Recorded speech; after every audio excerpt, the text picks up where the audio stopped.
Hi hello నమస్తే నేను మీ anchor show welcome to I Dream Media. ఈరోజు మన ముందున్న గెస్ట్ టేస్టీ తేజ. ఇప్పటికీ మీరు చూస్తే అర్థమైపోయి ఉంటుంది.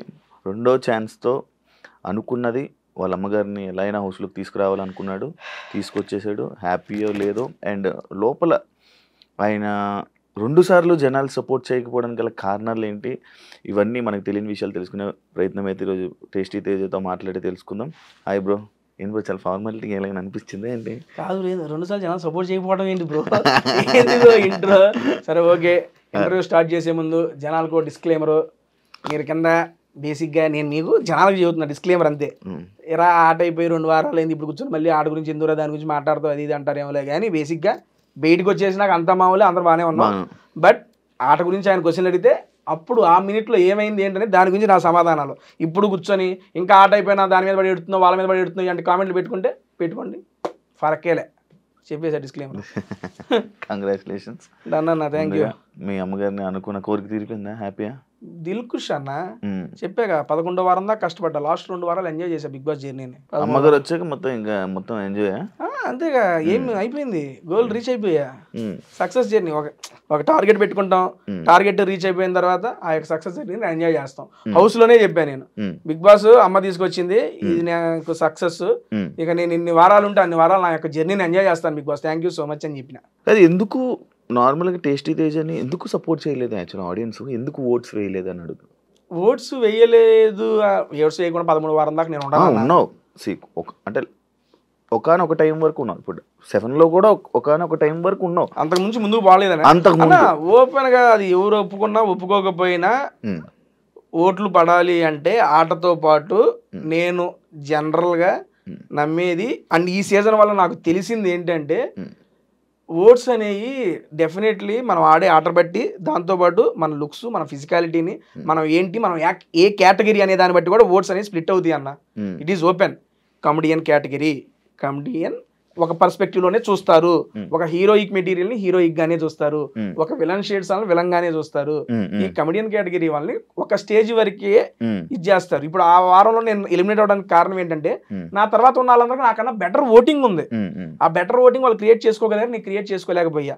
క్రియేట్ చేసుకోకపోవడానికి కారణం ఏంటంటే అదే. ఇప్పుడు బేసిక్ గా సినిమాల్లో ఉంటాం అన్న, సినిమాలో అరే ఈ కామెడీ వీడు బాగా చేస్తాడరా, వీడు ఉంటే బాగుంటుందిరా అనుకుంటాం కానీ అరే వీడుంటేనే సినిమాకి వెళ్ళాలరా అని ఎట్టి పరిస్థితులు అనుకో. చిన్నప్పుడు మనం చూస్తూ పెరిగాం. హీరోకి డై హార్ట్ ఫ్యాన్స్, అబ్బా ఆ హీరో సినిమా రిలీజ్ అయింది వెళ్ళాలరా అంటారు కానీ ఆ కమెడియన్ అందులో ఉన్నాడు వాడి కోసం వెళ్ళాలరా అనుకోరు. కానీ సినిమా నడుస్తున్నంత సేపు ఆ కమెడియన్ చేసే కామెడీకి అందరు నవ్వుకుంటారు, ఉంటే బాగుంటుంది అనుకుంటారు కానీ వీడు ఉండాలరా అని అయితే అనుకోరు. ఉన్నంతసేపు ఎంజాయ్ చేశారు, వాళ్ళ ప్రయత్నం వాళ్ళు చేశారు, అక్కడ దాకా తీసుకొచ్చారు. బ్రహ్మానందం గారు అనుకుంటారు కదా అప్పుడప్పుడు. అదే చెప్తున్నారు, ఆయనతో ఈ పూల్ కిందండి ఎవరి సెట్ ఆఫ్ రేంజ్ అదే ఉంటుందా, ఏ కేటగిరీకి సంబంధించి నా కేటగిరీ అంటున్నా. అందుకని నా సెన్స్ కి అక్కడ వరకు నేను పుల్ చేయగలిగాను, పుల్ చేశాను. I'm very much satisfied. Tasty Teja ఏం జరుగుతుందో ప్రిడిక్ట్ చేస్తున్నాడు. అంటే లైక్ వాళ్ళు ఒక ఎగ్జాంపుల్, వాళ్ళు నామినేషన్స్ చేసినప్పుడు నాకు తెలిసి మీరు ముందే ప్లాన్ వేసుకుని వచ్చారు, వాళ్ళు నిజంగా ప్లాన్ చేసుకుని వచ్చారు. నాకు బయటకు వచ్చిన తెలిసింది, లోపల కూడా తెలియదు నాకు ఆ విషయం తెలీదు. నేను బయటకు వచ్చిన తర్వాత మామూలు చూస్తుంటే రీల్స్ చూస్తుంటే అప్పుడు కామెంట్స్లో ఏదో వచ్చింది స్క్రోల్స్లో, వీళ్ళు ఇది చేసుకున్నారు నెక్స్ట్ ఎమ్మటి నేను చెప్పింది వచ్చింది. నిజంగా మాట్లాడుకున్నారా నాకు తెలియదు, అప్పుడు దాకా తెలియదు నాకు. ఎందుకంటే అక్కడ సినారియోని బట్టి బేసిక్గా ఒక సెన్స్ తగిలిద్దన్న మనకి. ఎవరైతే వరుసగా మన పేరు చెబుతున్నారు కానీ నేను నామినేట్ అవ్వట్లా, బికాస్ నేను నా పాయింట్స్లో డిఫెండ్ చేసుకుంటున్నా, వాళ్ళకి స్కోప్ దొరకలా. ఒకసారి ఎక్కేసి ఇంకోసారి ఏదో తుమ్మిరి పాయింట్ చెప్పేస్తాను నాకు అర్థమైపోయింది. ఓహో మీరు అలా అనుకున్నారా, సరే అనుకోండి. మీరు యాక్చువల్గా రాయల్ వర్సెస్ ఓజీ చేయాలి కానీ వీళ్ళు ఓజీ వర్సెస్ తేజ చేస్తున్నారు, మీ ఆట మీరు ఆడండి, నా ఆటని ఆడతా అన్న. అప్పుడు కూడా వాళ్ళు లేదు మేము అనుకోలేదు అన్నారు. చుట్టూ కెమెరాలు ఉన్నాయి, అందరికీ మైకులు ఉన్నాయి, మీరు ఏం మాట్లాడారో అందరికీ తెలిసిద్ది అని చెప్పినా. బయటకు వచ్చినాక ఇంట్లో ఇప్పుడు దాకా నాకు ఎవరు చెప్పలా, ఇలా అనుకున్నామన్నారు కూడా చెప్పలా. బయటకు వచ్చినాక చూసాను అంతే. నేను చూసా టాస్క్లు కూడా ప్రిడిక్ట్ చేస్తున్నావు. ఎలా అసలు ఇవన్నీ టాస్క్లు ఎట్లా ప్రిడిక్ట్ చేస్తామన్నా? చెప్పేస్తావు అంటే నెక్స్ట్ ఇలా ఉండబోతుంది, టాస్క్ ఇలా అవ్వబోతుంది అంటే వచ్చిన తర్వాత టాస్క్ ఇలా ఆడాలి. బేసిక్గా ఎలా అంటే ఇప్పుడు కాస్త కూస్తో ఆలోచన శక్తి ఉంది కాబట్టి ఇలా జరిగిద్దేమో అని ఒక ఆలోచన అంతే. ఇప్పుడు మనం గ్రౌండ్ లోకి రాగానే గ్రౌండ్ లో టాస్క్ పెట్టేస్తాడు ఆయన, పెట్టేసినప్పుడు అది చూసాం ఇటు నుంచి ఇటు రావాలి, ఇటు నుంచి ఇటు పోవాలి, అది ఇది నేను అవినాష్ మాట్లాడుకుంటుంటాం. అన్న ఇది చేయాలని అది చేయాలని అది చేయాలని. ఒకసారి బిగ్ బాస్ అవినాష్ మీరేమనుకుంటున్నారంటే చెబుతాడు, మీరు అనుకున్నది కాదు, అరే అది కాదంట ఊరుకోరా, ఇట్లా అంటే చూడగానే కొన్ని వస్తాయి కదా, అది చెప్పుకుంటాం. Maximum majority of the time 90% రైట్లే అయినాయి నేను అనుకున్నాయి. 7లో కూడా గౌతమ్ వెళ్ళి సీక్రెట్ రూమ్ అనేది మీ వల్లే పంపించారు తెలుసా లోపలికి. వాళ్ళ సీక్రెట్ రూమ్ కూడా వేస్ట్ అయింది నీ వల్లే. బొంబాడు అది మామూలుగా కాదు అసలు. వెళ్ళంగానే ఏడాడ ఉంటాడు వినపడితే గౌతంగా వినపడుతుందని మేమే నేను అది టెలికాస్ట్ కూడా అయిందంట. అవును సీక్రెట్ రూమ్ లో గౌతమ్ గారు ఉన్నాడని నేను చెప్పిన మా టెలికాస్ట్ అయిందంట. అవునవును అది అందుకే అంటున్నాను ఇలా ప్రిడిక్ట్ చేసేసి ఇలా చెప్పడం వల్ల సగానికి సగం అది గేమే మారిపోయింది. సీజన్ 7కి 8కి ఏం డిఫరెన్స్ చూసావు గమనించావు? నా మీద నాకు కాన్ఫిడెన్స్ వచ్చిందన్న. సీరియస్లీ ఆ కాన్ఫిడెన్స్ రావడానికి కూడా కారణం నేను ఓపెన్ గా చెప్తున్నా, ఏదైనా గేమ్స్ ఆడాలంటే నాకున్న బాడీ స్ట్రక్చర్ నేను భయపడేవాడిని. అమ్మో ఫిజికల్ గా ఉన్న అయితే నేను ఇబ్బంది పడతాను, ఈ బిగ్ బాస్ అనేది 3 నెలలు తర్వాత నాకు 30 ఏళ్ళ జీవితం ఉంది, ఏమయ్యేదే. సీరియస్లీ సీజన్ 7లో నాకు ఆ భయం మైండ్ లో ఉంది. అండ్ సీజన్ 7లో టాస్కులు ఆడి ఇంట్లో నిలదొక్కోవాల్సినంత అవసరం నాకు రాలా. ఎందుకంటే సీజన్ 7లో ఉన్న ఏకైక ఎంటర్టైనర్ తేజగాడు. సరదాగా ఏదో పని చేస్తున్నాడు వెళ్తున్నాడు. ఓపెన్ గా చెప్తున్నా, సీజన్ 7లో నేను అన్ని వారాలు సస్టైన్ అవడానికి నా వాక్చాతుర్యమే కారణం. సరదా చేసిన ఫన్ను జనాలకు నచ్చింది, అన్ని వారాలు సస్టైన్ చేశారు, చాలది నాకు. అండ్ నేను టాస్కులు ఆడి నిరూపించుకొని ఇంకా ముందుకెళ్ళాలి అప్పుడు నాకు భయం ఉండేదన్న. కానీ ఈసారి వెళ్తున్నా, మళ్ళీ అవకాశం వచ్చింది. పోయినసారి లాగే పోయి నవ్వించుకుంటా దిగితే వర్కౌట్ కాదు. ఎందుకంటే నాకన్నా సీనియర్లు అవినాష్ అన్న, రోహిణి గారు, హరితేజ గారు, వీళ్ళందరూ బిగ్ బాస్ కాకుండా బయట కూడా చాలా ఫేమస్. వాళ్ళ యొక్క కామెడీ టైమింగ్ కానీ వాళ్ళకి విలక్షణ ఫ్యాన్ బేస్ ఉంది. వాళ్ళందరినీ దాటుకొని నేను అరే తేజ గారు కామెడీ భలే చేశాడు అనిపించుకోవడం చాలా కష్టం, ఓపెన్ గా చెప్తున్నా. అండ్ వాళ్ళకున్న ఇదిని దాటుకొని ముందు రావడం కూడా కష్టం. నేను కొంచెం ఓకే వాళ్ళు కామెడీ చేస్తున్నప్పుడు వాళ్ళతో నా వంతు నేను చేసి ఇంకా కొత్తగా తేజగాడు ఏంటో చూపించుకోవాలి జనాలకు అనేది నిశ్చయించుకున్నా. అందుకని సీజన్ 7కి సీజన్ 8కి డిఫరెన్స్ అనేది చాలా బాగా జనాలకు కనపడింది. దాంతోపాటు నాకు కనపడింది. ఇది నాకు హెల్ప్ అవ్వడానికి కారణం ఏంటంటే అంతకుముందు కేబీకేజీ అదే కిరాక్ బాయ్స్ కిలాడి చేసాను. అందులో టాస్కులు నేను 9 టాస్కులు ఆడితే 7 టాస్కులు నేను గెలిచా. అమ్మని అమ్మ తేజగా నువ్వు టాస్క్ ఆడితే గెలుస్తావా, నువ్వు ఆడతావా అని నాకు అనిపించి ఇంకప్పుడు ధైర్యం వచ్చి టాస్కుల్లో అడుగు ముందుకేసా. గెలవని ఓడిపోని, నువ్వు వాడాల్సింది ఆడు, చేయాల్సింది చెయ్యి, జెన్యూన్ గా చెయ్యి, గెలిపోవడంతో సంబంధం లేదు, నీ ప్రయత్నం చెయ్యి. నేను లోపలికి వెళ్ళేటప్పుడు మైండ్ లో అదే పెట్టుకున్నా, అలాగే ఆడా. అవును ఈసారి ఫిజికల్ టాస్క్లు కూడా బాగా ఆడావు. ఇప్పటికీ అన్నా నువ్వు నమ్మవో, ఇదిగో రైట్ హ్యాండ్ బొటన్ వేలు ఉంది కదా, బస్తాల టాస్కుల్లో మిలికెడింది. డాక్టర్ గారిని అడిగితే బిగ్ బాస్ హౌస్ లో 6 వీక్స్ నీకు ఆ పెయిన్ ఉంటుంది అన్న. స్టిల్ ఆ పెయిన్ ఇంకా ఉంది నాకు. నేను నడుస్తుంటే నాకు ఆ పెయిన్ ఉంది ఇంకా. అండ్ లెఫ్ట్ లెగ్ లో మీకు బ్యాలెన్సింగ్ టాస్క్ జరిగింది కదా, బ్యాలెన్సింగ్ టాస్క్ లో పైన ఇది వేలాడ తీశారు కదా, రోహిణి గారు ఇచ్చారు. ఆ బ్యాలెన్సింగ్ టాస్క్ ది ఇక్కడ తగిలింది. ఇప్పుడు 2 కాళ్ళు నేను నడుస్తున్నా, ఒకటి బొటన వేలు నొప్పి, ఇదేమో ఇక్కడ మడవ నొప్పి, రెండు నొప్పులు. 3 సంవత్సరాలు అయింది నాకు ఇక్కడ ఉంది ఇంకా పెయిన్. 4 సంవత్సరాలు నేను వీటికి భయపడ్డా ఒకనొక సీజన్ లో. ఈసారి భయమేలే, ఏదైతే అదేదో దూకినా సాటిస్ఫాక్షన్ గా బయటకు వచ్చా. నీకు కంటెస్టెంట్స్ లో ఏమైనా డిఫరెన్స్ అనిపించిందా? లైక్ ఇప్పుడు ఒక 7లో కంటెస్టెంట్లను చూస్తే ఇలా ఉండాలి, మనం ఇలా మాట్లాడాలి, ఇలాగ ఆడాలి, ఇలా ఉంటుంది. సీజన్ 8లో కూడా అలా నీకు ఏమైనా డిఫరెన్స్? ఎందుకంటే కంటెస్టెంట్సే కాదు, పర్సన్ టు పర్సన్ కూడా చేంజ్. ఎందుకంటే సీజన్ 7లో తేజగాడికి, సీజన్ 8లో తేజగాడికే మార్పు ఉంది. సీజన్ 7లో నాకు ఏది హెల్ప్ అయిందంటే అందరం ఫస్ట్ లోనే ఎంటర్ అయిపోయాం ఇంట్లోకి, ఒక జెన్యూన్ బాండ్స్, అరే రారాపురా అనే చనువు వచ్చేసింది. సీజన్ 8కి ఏంటంటే నేను గమనించింది, వాళ్ళు ఆల్రెడీ 5 వారాలు జెల్ అయిపోయారు, వాళ్ళలో మేము జాయిన్ అయ్యాం. అండ్ ఈ సీజన్ లోపలికి వెళ్ళేటప్పుడు నాకు గౌతము, నైని పావని తప్పితే, అది నైని పావని కూడా ఇంట్లో, గౌతమ్ గారు బిగ్ బాస్ హౌస్ లో తప్పితే వైల్డ్ కార్డ్ కంటెస్టెంట్స్ లో కూడా నాకు తెలియదు. అవినాష్ అన్న కూడా జబర్దస్త్ లో టీమ్ లీడర్, మేము కంటెస్టెంట్, మా టీం కూడా కనపడినప్పుడు హాయ్ అన్న అంటే హాయ్. అది రోహిణి గారు కూడా ఏదో ఈవెంట్స్ లో వాటిల్లో ఒకసారి ఫుడ్ వీడియో చేయండి మేడం అంటే చేశారు, అంతేగా నాకు పరిచయం లేదు వాళ్ళతో కూడా. కేబీకేజీ చేశారు కదా నిఖిల్, ప్రేరణ, అదే చెప్తున్నా, ఈ ప్రొఫెషనల్ ఫ్రెండ్షిప్ అంతే, ప్రొఫెషనల్ ఫ్రెండ్షిప్ బాండ్ లేదు. ప్రేరణ బిగ్ బాస్ కి వెళ్లే ముందు అరే ఇలా అవకాశం వచ్చిందిరా, వెళ్తున్నాను రా, అది ఇది అని చెప్తే గుడ్ లక్ జాగ్రత్తగా ఇల్లు. అమ్మాయి అంది ఎలా అవుద్దాం, సీరియల్ చేద్దాం అవుతాను, నీ మొహం మైండ్ ఉందా లేదా మూసుకొని బిగ్ బాస్ సీరియల్ గీరియల్ కాదు, వచ్చిన తర్వాత నీకు ఆల్రెడీ ఆపర్చునిటీ వస్తుంది, ఇది once in life time opportunity. ఇల్లు నిఖిల్కి కూడా ఇలా ఇలా అని మేము అందరం కేబీకే మొత్తం పార్టీ చేసుకుంటే, నిఖిల్, ప్రేరణ, విష్ణుప్రియ వీళ్ళందరూ సరదాగా కూర్చొని మేడం ఇలా అలా అలా అని చెప్పి మొత్తం మాట్లాడుకుని పంపించాం. బేసిక్ గా అలా ప్రొఫెషనల్ గా వాళ్ళు నాకు తెలుసులే, కానీ పర్సనల్ గా. కానీ ఎందుకు హౌస్ లోనే ఓన్లీ రోహిణి, అవినాష్ నువ్వే కనిపించే వాళ్ళు, మిగతా ఎవరితో కలవలేదు ఎందుకు అని ఒక క్వశ్చన్ ఉంది కదన్నా. బేసిక్ గా సీజన్ 7లో వెళ్ళినప్పుడు నేను ఒక్కడిని అందరితో కలిసిపోయా, ఇక్కడ ఆల్రెడీ కొంతమంది కలిసిపోయి ఉన్నారు. అండ్ బిగ్ బాస్ నన్ను ఈ సీజన్ కి ఎందుకు చేసుకున్నారనేది మా ఉద్దేశం అంటే ఎంటర్టైన్మెంట్ కోసం తీసుకున్నారు. It's clear. నేను కానీ, రోహిణి కానీ, అవినాష్ కానీ అన్లిమిటెడ్ ఎంటర్టైన్మెంట్ పెట్టారు, వీళ్ళ నుండి ఎంటర్టైన్మెంట్ ఎక్స్పెక్ట్ చేస్తున్నారు కాబట్టి మమ్మల్ని అక్కడ తీసుకెళ్లారు. అటువంటి ఎంటర్టైన్మెంట్ మేము ఇవ్వాల్సినప్పుడు నేను ఎవరితో చేయాలి ఎంటర్టైన్మెంట్? రోహిణి, అవినాష్ తో చేయాలి. మా అందరం తీసుకొచ్చి ఒకే రూమ్ లో వేసారు. నేను, గౌతమ్ గారు సేమ్ బెడ్, గంగవ్వ, రోహిణి, మెహబూబు, అవినాష్, మేమందరం ఒకే రూమ్. బేసిక్ గా మీరు కూడా బిగ్ బాస్ కి వెళ్ళొచ్చారు, మనకి బిగ్ బాస్ పొద్దునంతా టాస్క్లు ఏ వారం నడుస్తాయి, నైట్ పూట ఏముంటాయి మన గురించి మాట్లాడుకోవడం, సొల్లు సోది ఏదో నడుస్తా ఉంటది, కూర్చోబెట్టి అరే అదిరా ఇదిరా అనుకుంటా ఆ రకంగా బాండింగ్ అనేది క్రియేట్ అయింది. అది కాకుండా వెళ్ళటం ఫస్ట్ వీక్ ఇచ్చింది ఏంటి, బీబీ హోటల్ టాస్క్ ఇచ్చారు. బీబీ హోటల్ టాస్క్ అంటే ఎంటర్టైన్మెంట్ టాస్క్. ఎంటర్టైన్మెంట్ టాస్క్ ఎవరితో చేయాలి, నేను అవినాష్ అన్న అసిస్టెంట్. ఫస్ట్ నాకు ఫుడ్ బ్లాగర్ ఇచ్చారు, అది వర్కౌట్ కాలేదని చెప్పి మార్చారు, మళ్ళీ అవినాష్ అన్న అసిస్టెంట్. సీరియస్లీ ఇన్నేళ్లలో నాకు ఎప్పుడు క్రియేట్ కానీ ఒక బాండు అవినాష్ అన్నతో ఈ ఒక్క సీజన్ 8 weeks లో ఫామ్ అయిందన్న, ఈ 2 నెలల్లో. అంతకుముందు అవినాష్ అన్న టీం లీడర్, అన్న హాయ్ అన్న, ఇప్పుడు లేదు. ఏ చిన్నదానికన్నా ఏ టైంలో ఫోన్ చేసి అరే తేజ చెప్పరా ఏంట్రా అదిరా ఇక్కడికి వెళ్దాం అక్కడికి వెళ్దాం అంత క్లోజ్ అయిపోయాడు అబ్బా అవినాష్ అన్న. నేను ఎక్స్పెక్టే చేయలేదు లోపలికి వెళ్ళేటప్పుడు కూడా అవినాష్ అన్న సీనియర్, మరి ఏమైందో ఏంటో ఆ సెన్స్ లోనే ఉన్నా కానీ భలే కలిసిపోయాడు. ఈ రకంగా నాకు వాళ్ళతోనే ఒకే రూమ్ షేర్ చేసుకోవడం అండ్ కలిసి కామెడీలు చేయటం, వాటి వల్ల ఇక వాళ్ళతో ట్రావెలింగ్ నాది ఎక్కువ అయింది. వేరే వాళ్ళతో కూడా ఉంది, కానీ 1 hour ఎపిసోడ్ లో మేము చేసిన కామెడీ బయటకు వచ్చింది కాబట్టి వాళ్ళతో ఉంటున్నాను అనేది మాత్రమే వచ్చింది ఇక్కడ.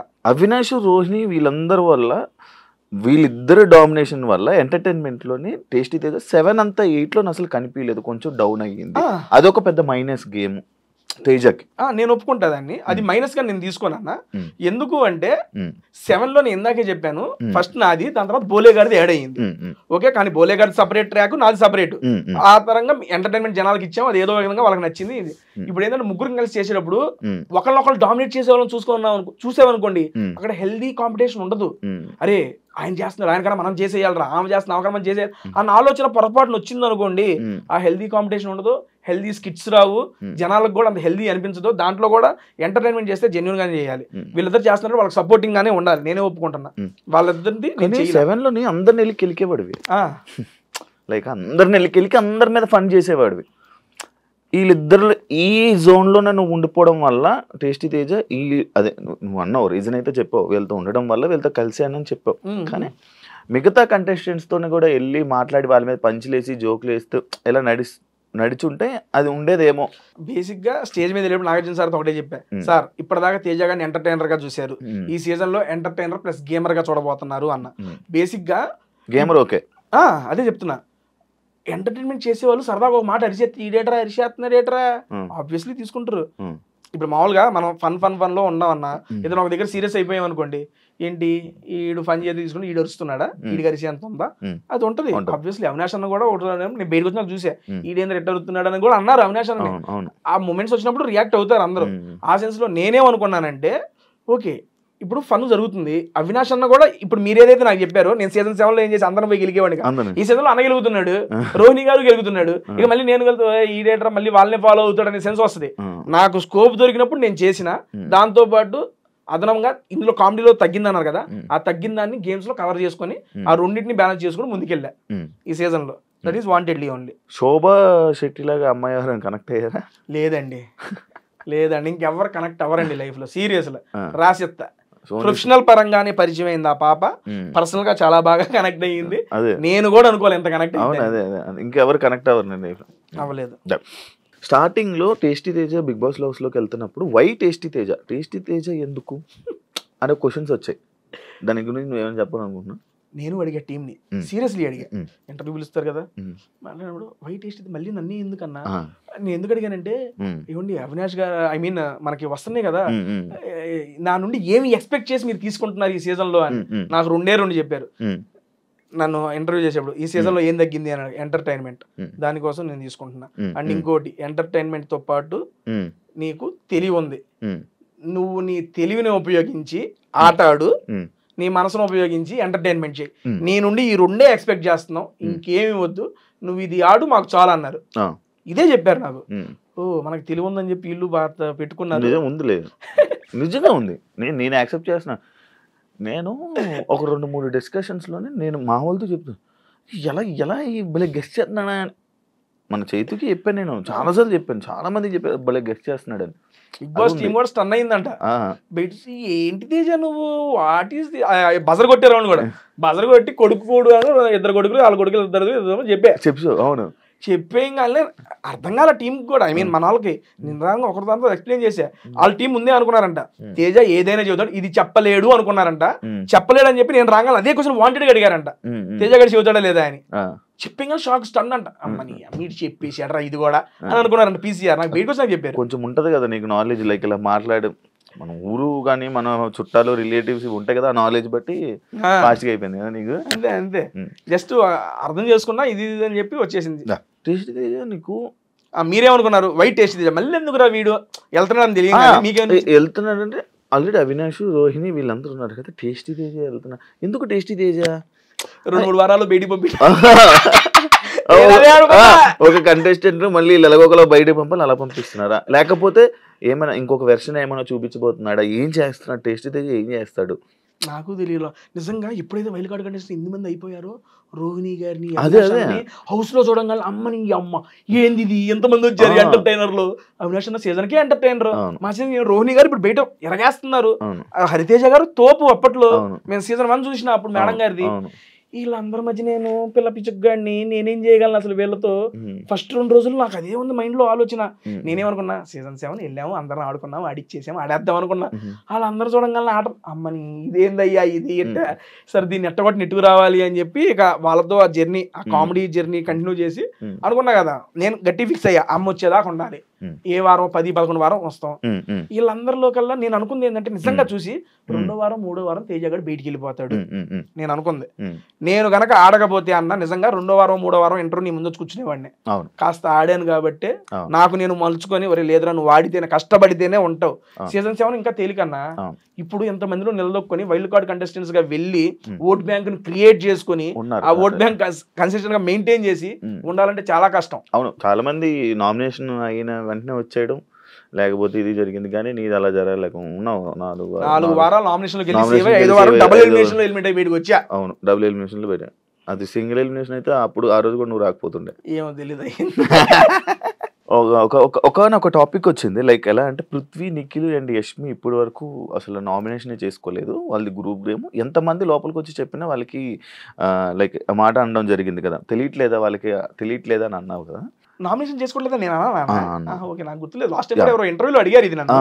తెలియట్లేదు అన్నావు. కానీ నువ్వు, రోహిణి, అవినాష్ కూడా మీరు అసలు నామినేషన్ చేసుకోలేదు. వాళ్ళది గ్రూప్ గేమ్ అయితే మీది గ్రూప్ గేమా కాదా అని క్వశ్చన్ ఉంది. దానికి ఏం చెప్పు? ఓకే అన్న, ఇప్పుడు రోహిణి గారి ఎగ్జాంపుల్, బేసిక్ గా రోహిణి గారు నామినేట్ అయింది ఇప్పుడు 14వ వారం. అవునండి, మేము ఇంట్లోకి ఎంటర్ అయింది ఇప్పుడు 6వ వారం. 6 నుండి 14, 9 వారాల్లో నేను ఒక్కడనే కాదు కదా, హౌస్ మొత్తం రోహిణి గారు నామినేట్ చేయలే. 14వ వారంలో కూడా రోహిణి గారికి నామినేషన్ పడింది. ఏంటి, నువ్వు ఇప్పుడు దాకా నామినేషన్ లోకి రాలేదు కాబట్టి నేను నామినేట్ చేస్తున్నావు అని చెప్పి నామినేట్ చేశారు. ఓకే సరే, మేము ముగ్గురం గ్రూప్ గేమ్ అన్నారు కదా. మరి అటువంటిప్పుడు రోహిణి గారిని మిగిలిన ఇంటి సభ్యులు అందరూ 12 మంది ఉన్నారు, ఎవరో ఒకరు నామినేట్ చేయొచ్చుగా. మరి నామినేషన్ చేయడానికి వాళ్ళకి రీజన్ దొరకలేదా? దొరికితే నామినేషన్ చేస్తే ఆవిడ నామినేషన్ లోకి వచ్చేదిగా. అదంతా లేకుండా తేజగాడు చేయలేదని చెప్పి క్వశ్చన్ అడుగుతుంది. మీరు నన్ను అడిగేవాళ్ళు వాళ్ళని కూడా అడగాలి. వాళ్ళని కూడా, ఒరే అవును కదా రోహిణి చేయాలి కదా, మీరు ఎందుకు చేయలేరని వాళ్ళని అడగొచ్చుగా. ఎందుకంటే ఆవిడ మీద పాయింట్లు దొరకలా, పాయింట్లు లేక వేయలా. అవకాశం ఉంటే వేసేవాళ్ళు కదా నామినేషన్స్ లో. చాలా మాట్లాడుకున్నారు, మీరు చూసారు కూడా. రోహిణి గారిని తీసుకురావాలి నామినేషన్ లోకి, ఎందుకంటే 6 నామినేట్ చేయాలి, అప్పుడే వెళ్ళిపోద్ది బయటికి. నా సెన్స్ లో ఏంటంటే అన్న, గ్రూప్ గేమ్ గురించి మీరు అన్నారు కానీ మేము గ్రూప్ గేమ్ అని యాక్సెప్ట్ చేస్తా. గ్రూప్ గా ఎప్పుడు జనాలు ఎంటర్టైన్మెంట్ చేయడంలో వీఆర్ గ్రూప్ సీరియస్లీ. ఎందుకంటే కలిసికట్టుగా ఉన్నాము, వాళ్ళని ఎంటర్టైన్ చేయాలి. మేము లోపలికి వచ్చింది అదే. ఎందుకంటే లోపలికి వెళ్ళినప్పుడు చాలా ప్రెజర్ ఉంటుంది అన్న. 2వ సారి వెళ్ళినప్పుడు అది మీకు తెలియదు కాదు. ఫస్ట్ టైం వెళ్ళినప్పుడే ఏదోలా ఉంటుంది, 2వ సారి డబుల్ ప్రెజర్. ఎందుకంటే ఫస్ట్ 5 వారాలు చూసి వెళ్ళాం. అమ్మ ఫస్ట్ 5 వారాలు ఎంటర్టైన్మెంట్ లేదు, జనాలందరికీ తెలిసేది. మమ్మల్ని మా మధ్య ఆ బాధ్యత పెట్టి లోపలికి పంపించినప్పుడు మేము ఎంటర్టైన్మెంట్ చేయాలి. అది ప్లస్ అయినా మైనస్ అయినా మంచిగా వాళ్ళని నవ్వించాలి, మనం వచ్చిన పని పూర్తి చేయాలి. అదే మేము అనుకుంది. బేసిక్ గా అక్కడికి వెళ్ళాం కాబట్టి బిగ్ బాస్ కూడా మా ముగ్గురికి కలిపి టాస్క్ లీడర్ స్టార్ట్ చేశాడు. అవినాష్ మీరిది, రోహిణి మీరిది, వాళ్ళిద్దరు చేస్తున్నప్పుడు వాళ్ళకి అండగా నేను అన్న ఇది ఇలా చేద్దాం ఇలా చేద్దాం అనుకొని ఆ రకంగా మీకు ఆ 3 సర్కిల్లో అలా కనపడింది. ఇప్పుడు ఆ రకంగా చూసుకుంటే రోహిణి గారు సూట్ కేసు ప్రేరణకి ఇచ్చారు, నాకు ఇలా. అంతెందుకు లీస్ట్ పెర్ఫార్మెన్స్ నేను గౌతమ్ ఉంటే రోహిణి గారు నాకే ఓటేశారు. అప్పుడే కదా నాకు గోతం వచ్చింది. ఇదంతా బేసిక్ గా జరిగింది. నామినేషన్స్ అనేది నేను ఒక్కడనే కాదు కదా, వాళ్ళు కూడా చేయలేదు రోహిణి గారికి. అంటే వాళ్ళకి రీజన్స్ లేవు అక్కడ, అంతే, అంతకుమించి ఏమి లేదు. అలా రీజన్స్ లేకపోవడం వల్ల నాకు సీరియస్లీ నేను స్టేజ్ మీద వచ్చేటప్పుడు కూడా నాకు సార్ ముందు ఒకటే చెప్పా, సార్ రోహిణి గారిలో ఒక్క నెగిటివిటీ నాకు కనపల్లా, ఒకే ఒక్క నెగిటివిటీ నామినేషన్స్ లోకి రాలేదు ఆవిడ, అదే పెద్ద నెగిటివిటీ అని చెప్పా. బిగ్ బాస్ వల్ల నీకు ఏమైనా ప్లస్ అయిందా? అయిందన్నా. ఏమైంది ఏందన్నా, చాలా నేర్చుకున్నా బిగ్ బాస్ వల్ల. ఇప్పుడు బేసిక్ గా నేను నేర్చుకున్నాను కెరియర్ పరంగా నేను అడుగుతున్నా. లైక్ ఇప్పుడు ఒక ఎంటర్టైనర్ హౌస్ లోకి వెళ్ళారంటే ఒక 4 సినిమాలు లేకపోతే ఒక మంచి బిజీ లైఫ్ ఒక ఇది లైక్ నీ లైఫ్ నీకు అది అలా అలాంటివి ఏమన్నా లాస్ట్ సీజన్ బిగ్ బాస్ కి ఈ సీజన్ బిగ్ బాస్ కి మధ్యలో నేను 7 సినిమాలు చేశానన్న. అప్కమింగ్ రిలీజ్ అవుతాయి కొన్ని. ఐ మీన్ ఇంకొకటి పెండింగ్ ఉంది. ఇప్పుడు బయటకు వచ్చిన తర్వాత ఈ 3 weeks లో ఒక 2 movies కమిట్ అయ్యానన్న. 7 సినిమాలు యాక్ట్ చేసి డబ్బింగ్ కూడా చెప్పేసిన ఆ సంవత్సరంలో. చిన్నయ్యమని అప్పుడు దాకా నేను యూట్యూబ్ లోనే ఉండేవాడిని. అది చూసే నాకు ఆ 7 సినిమా ఆపర్చునిటీ అంటే వచ్చినాయి. ఐ మీన్ అంతకుముందు వచ్చినాయి కానీ ఆ డేట్స్ ఏదైతే ఇప్పుడు 2 సినిమాలు ఉన్నాయి అనుకోండి, ఇది ఒకే రోజు డేట్ ఇది ఒకే రోజు డేట్ అడగడం వల్ల అలా మిస్ అయిన కొన్ని ఉన్నాయి. అలా 7 సినిమాలు నేను నటించి యాక్ట్ చేసి డబ్బింగ్లు చెప్పిన సినిమాలు అయితే ఉన్నాయి. అది రెడీగా ఉన్నాయి. మరి రిలీజ్ ఎప్పుడవుతాయి